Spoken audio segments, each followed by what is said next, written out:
India ने बुरे वक्त में श्रीलंका का भी साथ दिया, अफगानिस्तान का भी साथ दिया, अगर नहीं दे रहा तो पाकिस्तान का नहीं दे रहा। सर जी फिर कहत होगा, खाना जंगी होगी, लूटेंगे लोग एक दूसरे को। जब दुनिया ने देखा कि हमारी जो प्रोग्रेस है बहुत ज्यादा है और हम 8वीं पावर भी बन गए हैं, तो फिर हमें कमजोर करने के लिए उन्होंने, अब मैं क्या कहूँ किस ने, हमारे सारे दुश्मन है। यकीन करके माने, आप इंटरनल डॉक्यूमेंट्स उठा के देख लें, आई एम 500% श्योर हर मुल्क की दुश्मन होना। क्योंकि पाकिस्तान एक ऐसा मुल्क है जो कि इजाद हुआ, जो कि वजूद में आया सिर्फ और सिर्फ ला इलाहा इल्लल्लाह की बुनियाद पे। क्या ये साजिश नहीं थी कि मुल्क को डिफॉल्ट के करीब ला खड़ा किया, अवाम को जीने के काबिल तक नहीं छोड़ा और ना ही मरने के काबिल छोड़ा। मिसाल के तौर पे गवर्नमेंट क्या कह रही है, वो कहती है कि पैसे नहीं है। हाँ। बहाने देखिए गवर्नमेंट के, पैसे नहीं है। पहले मैंने फैसला किया था कि मजीद उनसे मैं कर्जा नहीं मांगूंगा, लेकिन मैंने फिर आखिरी वक्त फैसला किया और हिम्मत बांधी कि मैं उनसे मजीद मांगू।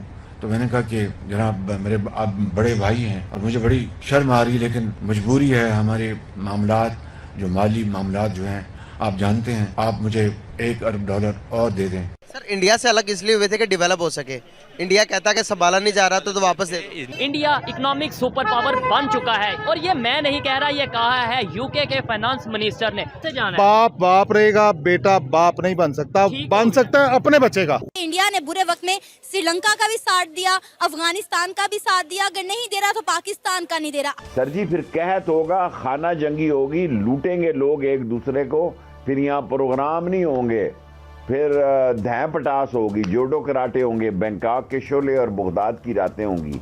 लोगों के हालात से ये लोग वाकिफ नहीं है, लोग गले पड़ने के करीब तरीन है। पाकिस्तान आज ऐसे ही दौर से गुजर रहा है, चॉकलेट से दूध तक और सेब से लेकर प्याज तक हर चीज यहाँ बाहर से मंगवाई जाती है। जरा गौर से सुनिएगा, हर चीज बाहर से मंगवाई जाती है, वो भी कर्ज के डॉलर से। लेकिन क्या कोई सबक सीख रहा है? 2400 रुपए का किलो लिया है हमने घी, आज वो कह रहे थे 3310 रुपए का है। तो ये आप इस तरफ इशारा कर रहे हैं कि खुदा न खास्ता लोग, अब मैं कहना नहीं चाहता कि फूड राइट्स का कोई खुदा न खास्ता सिलसिला तो नहीं बन रहा। आप क्या नब्ज आपकी बता रही है आपके जो वोटर्स और आपके सपोर्टर्स हैं? मैंने आपके प्रोग्राम में कह दिया कि अप्रैल मई तक काम तमाम हो जाएगा, या कहत होगा खाना जंगी होगी या इलेक्शन की डेट होगी। जयशंकर ने भी कहा कि उनका श्रीलंका के साथ जो रवैया था, जब श्रीलंका दिवालिया हुआ था, वैसा रवैया वो पाकिस्तान के साथ चाह कर भी नहीं अपना सकते। कि उन्होंने कहा कि जी हम श्रीलंका के, तो हमारे बड़े पुराने उनके साथ रिलेशनशिप है, रिलेशनशिप आपके पाकिस्तान के साथ भी सदियों से है, इसमें कोई शक नहीं। ये तो अभी 76 साल पहले की बात है,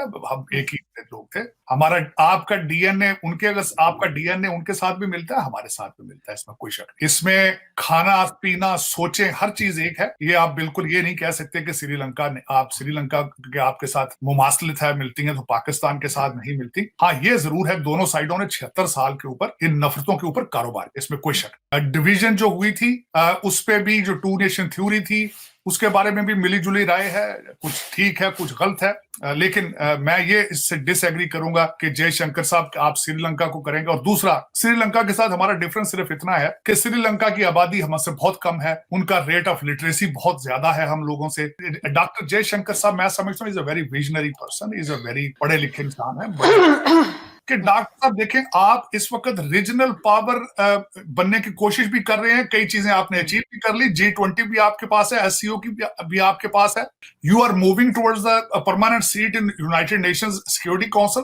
तो ये सारी चीजें आप तय करते जा रहे हैं। लेकिन ये किस तरह पॉसिबल है कि आप एक इस रीजन में एक कंट्री जो आपके बिल्कुल साथ, और वहां अगर आग का समा है, वहां पे अगर अमन नहीं है, तो आप सुख के नींद सो सकेंगे? Is it possible? मेरे ख्याल में नहीं। और दूसरा देखिए ना, मुसलसल आपको एक आंख उधर भी रखनी पड़ेगी। यहाँ पे तो देखे ना, हमारे तो मुझे अभी याद है जब वो मुंबई का हादसा हुआ था, चीजें हुई थी, तो किसी ने कहा था, जो हमारे हाई कमिश्नर थे लंदन में, उन्होंने कहा था भाई ये इसमें, किसी ने उनसे सवाल किया अगर भारत आप पे अटैक कर दे, तो उन्होंने कहा था भाई भारत हम पे अटैक करे तो उन्हें क्या नुकसान होना, हमारा क्या नुकसान होना। तो किसी ने पूछा क्यों भाई, उन्होंने कहा भाई उनकी इकोनॉमी खराब हो जाएगी, हमारी तो इकोनॉमी है ही नहीं। देखे ना, आज अगर देखा जाए, आप ये कहें कि हमने पाकिस्तान की मदद नहीं करनी, मैं नहीं कहता कि आप पाकिस्तान की मदद करें। एक बुजुर्ग कहा करते थे, कहते यार जब सड़क पे जा रहे होते ना तो आप समझा करो, he was basically giving a logic कि जब सड़क पे जा रहे हो तो समझा करो सारे लोग अंधे हैं, आपने अंधों के अंदर से गुजरना है। आप ये ना समझो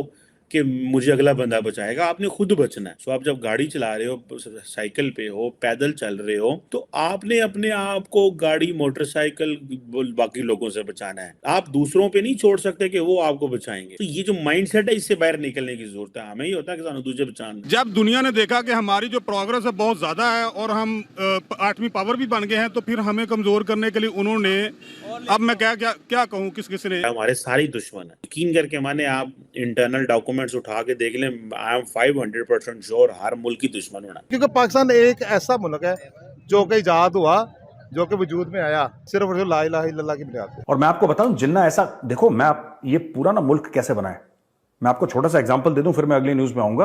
पाकिस्तानियों, बुरा मत मानना, जिन्ना ने इस्लाम के नाम पे पाकिस्तान बनाया, ठीक है, जिन्ना ने इस्लाम के नाम पे पाकिस्तान बनाया, चलो बना दिया। जिन्ना सुअर खाता था, जिन्ना शराब पीता था, दोनों चीज हराम है इस्लाम में। जो इंसान सुअर का गोश्त खाता था, सुअर का मीट खाता था और शराब पीता था, उसने बना दिया पाकिस्तान, ठीक है, चलो बन गया पाकिस्तान, वेरी गुड। फिर उसने बनाई पाकिस्तान की नेशनल लैंग्वेज उर्दू, और वो खुद उर्दू नहीं जानता था बोलना, अंग्रेज का बच्चा था वो, भाई अंग्रेज आदमी था, वो थोड़ा ना बोलता था उर्दू।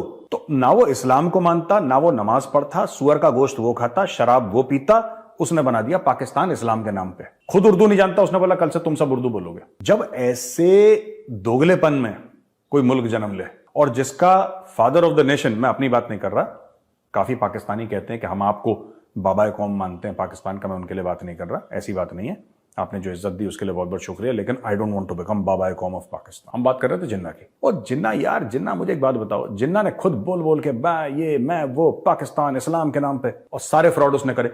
जब फ्रॉड का बीज लगेगा तो उसमें तो फ्रॉड ही पैदा होगा, उसमें 420 पैदा होगी, और 420 पैदा हो रही है। मिसाल के तौर पे गवर्नमेंट क्या कह रही है, वो कहती है कि पैसे नहीं है। बहाने देखिए गवर्नमेंट के, पैसे नहीं है। पहले मैंने फैसला किया था कि मजीद उनसे मैं कर्जा नहीं मांगूंगा, लेकिन मैंने फिर आखिरी वक्त फैसला किया और हिम्मत बांधी कि मैं उनसे मजीद मांगू।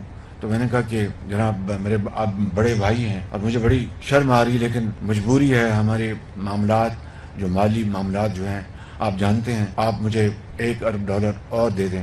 हिंदुस्तान जिसकी 1 अरब 300 करोड़ आबादी है, कायदे आज़म को तो कोई जरूरत नहीं थी। जब वो कैंसर से मर रहे थे, उन्होंने किसी को ये पता नहीं चलने दिया कि उनको कैंसर है। काठमांडू के नेपाल में अल्लाह ने पाकिस्तान में 12 मौसम दिए हैं।